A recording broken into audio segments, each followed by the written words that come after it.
Praise లాడండి. అందరికీ వందనాలు. వాక్యంలోకి వెళ్ళే ముందు ప్రార్థించాం.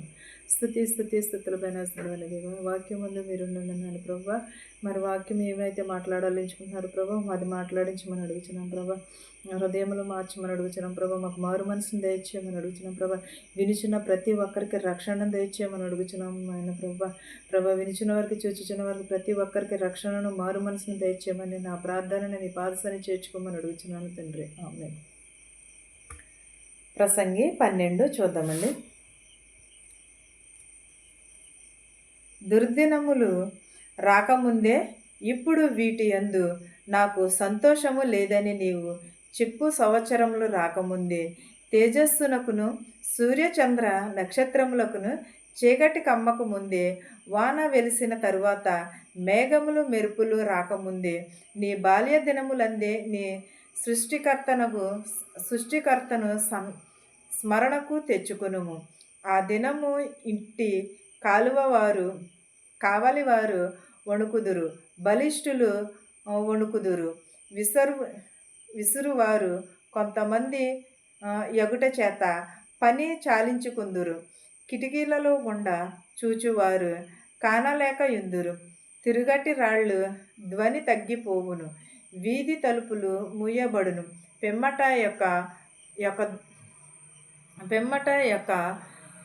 యొక్కతయు ఒకడు లేచును. సంగీతము చేయు స్త్రీలు నాదము చేయు వారందరూ నిశ్శబ్దముగా ఉందురు. ఏంటదండి? దుర్దినములు రాకముందే మనం ఏం చేయాలి? ఈ రోజులు చాలా దుర్దినమైన కాలములు. ఈ రోజుల్లో కూడా చాలా ఏ సమయం ముందు ఏది జరిగినా కూడా తెలియదు. కానీ మనం చూస్తున్నాం కదండి, చాలా రోజు ఒక కాకినాడలోని మొన్న ఏం జరిగినది, చర్చి ఓపెనింగ్కి వెళ్ళారు. చర్చి ఓపెనింగ్కి వెళ్తే వాళ్ళందరూ కూడా హిందూస్ అందరూ కూడా వచ్చి వారు చర్చి ఎందుకని ఓపెనింగ్ చేస్తున్నారని కొట్టి ఉన్నారు. కానీ దినములు చాలా చెడ్డవి.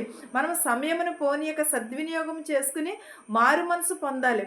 మనం ఏ నిమిషమును ఏమి జరుగునో కూడా తెలియదు. దేవుని సువార్తను ప్రకటించాలి. దేవుని సువార్తను ప్రకటించి మనం సువార్తను నమ్మాలి. దుర్దినములు మనం ఇవి ఏంటంటే, దుర్దినములు రాకముందే ఇప్పుడు వీటిని నాకు సంతోషము లేదని చెప్పుచున్నాడు. సంవత్సరములు గతించుచున్నవి, తేజస్సును సూర్య కింద నక్షత్రములను చీకటిని కూడా కమ్ముచున్నవి. వాన వెలిసిన తర్వాత ఎలాగైతే మరలా రాకయిందనే బాల్య దినమందునే మనము మారు మనసును కలగాలి. మనం సృష్టికర్త ఎవరనేది తెలుసుకోవాలి. మన సృష్టికర్తను సన్మానించుకోవాలి. మనం ఆ దినమున ఇట్టి కాలువ వారిని వణుకుదురు, బలిష్ఠులు కూడా వణుకుదురు. దేవుని రాకడకే ప్రతి ఒక్కరును కూడా వంగని మోకాళ్ళన్నీ కూడా దేవుని ఎదుట వంగును. ప్రతి స్త్రీ కూడా సంగీతముతో నాట్యముతో దేవుని నిశ్శబ్దమును కలిగి ఉందురు. మనము ఎప్పుడను కూడా తిరగటి రాయలను తగ్గిపోవును. తలంపులు మూయబడక మునిపే తలుపులు మూయబడక మునిపే పెమ్మట మనం ఏం చేయాలి? ఒకరినొకరును మనము మారు మనసును కలిగి ఉండాలి. ప్రతి ఒక్కరును కూడా మారు మనసును కలిగి ఉండాలి. ఎత్తుచోటులకు భయపడుదురు, మార్గముల యందు భయంకరమైనవి కనబడును. బాధను వృక్షము పువ్వులను పూయును, మిడత బరువుగా ఉండును, బుడతలను సరే కాయును. పగలును ఎలయనగా ఒకడు తన నిమిత్తమైన ఉనికిని పట్టుకుని పోచున్నాడు. వాని నిమిత్తము ప్రలాపించుచు వీధులలో తిరుగుదురు. వెండి త్రాసు విడిచిపోవుదురు, బంగారు గిన్నె పగిలిపోవును. ధర యొద్ద కూడా పగిలిపోవును. బావి యొద్ద చక్రము పడిపోవును. మన్నైనది వెనుకటి వలె మరలా భూమికే చేరును. దాని ఆత్మ దాన్ని దయచేసి దేవుడు యొద్దకు మరలా పోవును. సమస్తమును వ్యర్థమని ప్రసంగి చెప్పుచున్నాడు. సమస్తమును వ్యర్థము. ప్రసంగి జ్ఞాని అయి ఉండెను. అతడు జ్ఞానులను జ్ఞాపకము బోధించెను. అతడు ఆలోచించి సంగతులు పరిశీలించి అనేక సామెతలు అనుక్రమము పరిచెను. ప్రసంగి ఇంపైన మాటలు చెప్పుటకు మూసుకును. సత్య సువార్తను గూర్చిన మాటలు యథార్థ భావముతో వ్రాయుటకు పుచ్చుకొనెను. జ్ఞానులు చెప్పు మాటలు మూల్గుల వలె చక్కగా కోచబడి బెగగొట్టబడిన ఎముకల వలె ఉన్నవి. అవి ఒక కాపరి వలన అంగీకరింపబడి ఉన్నవి. ఇదియుగాక నా కుమారుడా హితోపదేశములను వినుము. పుస్తకములను అధికముగా రచించబడును, దానికి అంతము లేదు. విస్తారముగా విద్యాభ్యాసము చేయుటకు దేహమునకును ఉపాయాసము కరము. ఇదంతయు వినిన తరువాత తెలివిని ఫలిత అర్థమైన దేవుని యొద్ద భయభక్తులను కలిగి ఆయన కట్టడలను అనుసరించి నడుచుచూ ఉండవలెను. మానవ ఒకటికి ఇదియే విధి. గూఢమైన ప్రతి ఆశను గూర్చి దేవుడు విమర్శించినప్పుడు ఆయన ప్రతిక్రియలను అది మంచిదే కానీ చెడ్డదై దేనిని తీర్పులోనికి తెచ్చును. మనం ఏం చేయాలండి? దేవుని వాక్యం ఏంటంటే ఏ సమయం అందు ఏమి జరిగినో కూడా తెలియదు. ప్రసంగి ఏమి అంటున్నాడంటే ప్రతిదిని కూడా వ్యర్థమే అని చెప్పుచున్నాడు.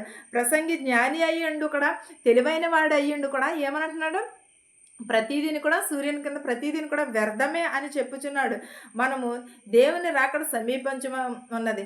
ప్రతి ఒక్కరును కూడా మారు మనసు పొంది నిత్యమును కూడా ఒక త్రాసు ఉన్నది అనుకో, పాప పుణ్యములను వాటిని త్రాసులో వేస్తే ఏది ఎక్కువగా ఉంటుంది? పాపమే ఎక్కువగా ఉంటుంది. అలాగే మనము పాపము చేయకుండా దేవుని రాజ్యంలో ప్రవేశించాలంటే మారు మనసును కలిగి ఉండాలి. ప్రతి ఒక్కరును కూడా మారు మనసు కలిగి ఉండాలి. మనం ఇంపైన మాటలకు తోటే మనం ఉండాలి. ఎప్పుడును కూడా ఇంపైన మాటలనగా దేవుని మాటలను మనం లోబడి ఉండాలి. మన కాపరిని అంగీకరించుచున్నాడు మనలను. ఇది పుస్తకములు, అనేకమైన పుస్తకములు ఉండవచ్చు, అనేకమైన రచయితలు ఉండవచ్చు, కానీ దేవుని యొక్క రచయిత ఎవరును కూడా ఉండరు. దేవుని లాంటి వారు ఎవరును కూడా ఉండరు. ప్రతి ఒక్కరును కూడా మారు మనసును పొందాలి. ప్రతి ఒక్కటి దినములు ఎలా ఉన్నామంటే చెడ్డవిగా ఉన్నవి. ఇదంతా కూడా వినిన తర్వాత కూడా మనము ఫలిత పరమార్థమైనది కూడా పొందాలి. మనము దేవుని యందు మనము భయభక్తిని కలిగి ఉండాలి. ఆయన కట్టడలను అనుసరించి నడుచుకోవాలి. మనం ఎప్పుడు కూడా మానుకున్నటకే ఇదియే కదా విధి. గూఢమైన ప్రతి అంశమును కూర్చి దేవుడు విమర్శన చేయనప్పుడు ఆయన ప్రతిక్రియలను అధిగమించినదే కానీ చెడ్డదే కానీ తీర్పులోనికి తెచ్చును. మనం మంచిదైన సరే చెడ్డదైన సరే ప్రతిదిన కూడా తీర్పులోకి వచ్చును. ప్రతి ఒక్కరమునకు తీర్పు కాలం ఒక రోజు ఉన్నదని ప్రతి ఒక్కరమును కూడా తెలుసుకోవాలి. తీర్పు మనము సిద్ధపాటును కలిగి ఉండాలి. ఒక మంచి చేసిన ఒక చెడు చేసినను కూడా అది ప్రతి ఒక్కటిని కూడా తీర్పు వస్తుంది. అప్పుడు త్రాసులో వేసి చూస్తాడు దేవుడు. ఈలోపు మనము సిద్ధపాటును కలిగి ఉండాలి. దేవుని రాజ్యంలో ప్రవేశించాలంటే ప్రతి ఒక్కరును కూడా మారు మనసును కలిగి ఉండాలి. ఈ వాక్యమును మీకును మాకును మనందరికీ తోడై ఉండను గాక. ప్రార్థించుకుందాం.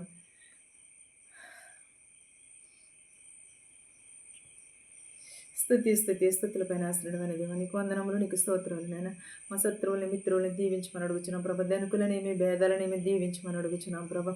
ప్రతి ఒక్కరు హృదయములు మార్చమని అడుగుచున్నాం ప్రభా. వేషధారుల వలె కాకుండా నీతిమంతుల వలె సన్నిధిలో నిలవబెట్టుకోమని అడుగుచున్నాం ప్రభా. బస్సులో వెలిచినట్టు, రైల్లో వెలిచినట్టు, హెలికాప్టర్లు, ఆటోలో వెలిచినటువంటి వారు గృహాలకు సురక్షితంగా చేర్చమని అడుగుచున్నాం ప్రభా. గ్రుడ్డి వారిని, మోగవారిని, చెవిటి వారిని కూడా బాగు చేయమని అడుగుచున్నాను నాయన ప్రభా. ప్రతి ఒక్కరు హృదయములను మార్చమని అడుగుచున్నాం ప్రభా. యవనస్తులు, యవనరాలని, బాలికలని, బాలింతలని ప్రతి ఒక్కరిని దీవించమని అడుగుచున్నాం ప్రభా. ఆపరేషన్ చేయించుకుని ఉన్నారు ప్రభా, వారిని కూడా ప్రభా గాయములను మొట్టమని అడుగుచున్నాం ప్రభా. యాక్సిడెంట్ అయ్యి ఉన్నారు ప్రభా, వారి గాయములను కూడా మానపమని అడుగుచున్నాం ప్రభా. పిల్లలేని వారికి పిల్లలు దయచేయమని అడుగుచున్నాం ప్రభా. ఇల్లు లేని వారికి ఇల్లు దయచేయమని అడుగుచున్నాం ప్రభా. ఉద్యోగం లేని వరకు ఉద్యోగంలో దయచేయమని అడుగుచున్నాం ప్రభా. ఇతర దేశంలో పనిచేసుకున్న ప్రతి ఒక్కరికి ప్రభ శక్తిని, బలమును దయచేయమని అడుగుచున్నాం ప్రభా. ఇతర దేశంలో వచ్చిన వారిని, వెలుచున్న వారిని క్షేమంగా వారి గృహాలకి చేర్చమని అడుగుచున్నాను ప్రభా. ప్రతి ఒక్కరి హృదయమును మార్చమని అడుగుచున్నాను నాయన ప్రభా. మెడికల్కి వెలిచునగా మెడికల్లో పాస్ అయ్యే భాగ్యమును దయచేయమని అడుగుచున్నాము నాయన ప్రభా. ఎంతోమంది నాయన ప్రభా మనశ్శాంతి లేదని అడుగుచున్నారు ప్రభా. వారందరికీ మనశ్శాంతిని దయచేయమని అడుగుచున్నాం ప్రభా. ప్రతి ఒక్కరు గృహంలో శాంతిని, సమాధానమును దయచేయమని అడుగుచున్నాను నాయన ప్రభా. ఉద్యోగముల కోసం ఎదురు చూస్తున్న వరకు ఉద్యోగములు దయచేయమని అడుగుచున్నాను నాయన ప్రభా. ఎవరింట్లో అయితే ఏ అవసరత ఉన్నదో మాకు తెలియదు, నీకు తెలుసు నాయన ప్రభా. సౌకర్యం చేసుకున్న వరకు సమృద్ధికరముగా ఉండుటకు సహాయం చేయమని అడుగుచున్నాను ప్రభా. మా దేశాలను మా సంఘాలను దీవించమని అడుగుచున్నాను ప్రభా. ప్రతి ఒక్కరికి శాంతిని సమాధానము దయచేయమని నా ప్రార్థనను నీ పాద సన్నిధి చేర్చుకోమని అడుగుచున్నాను తండ్రి. ఆమేన్ ఆమేన్. పరలోకమందున మా తండ్రి, నీ నామము పరిశుద్ధపరచబడును గాక, నీ రాజ్యం వచ్చును గాక, నీ చిత్తము పరలోకమందు భూమియందు నెరవేరినట్లును మా అనుదిన ఆహారము నేడు మాకు దయచేయము. మా రుణస్థులను మేము క్షమించిన ప్రకారము మా రుణమును క్షమించుము. దుష్టు నుండి శోధన నుండి తప్పించుము. రాజ్యమును శక్తియు మహిమయు నిరంతరము నీవై ఉన్నావు మా తండ్రి. ఆమేన్ ఆమేన్. అందరికీ వందనాలండి.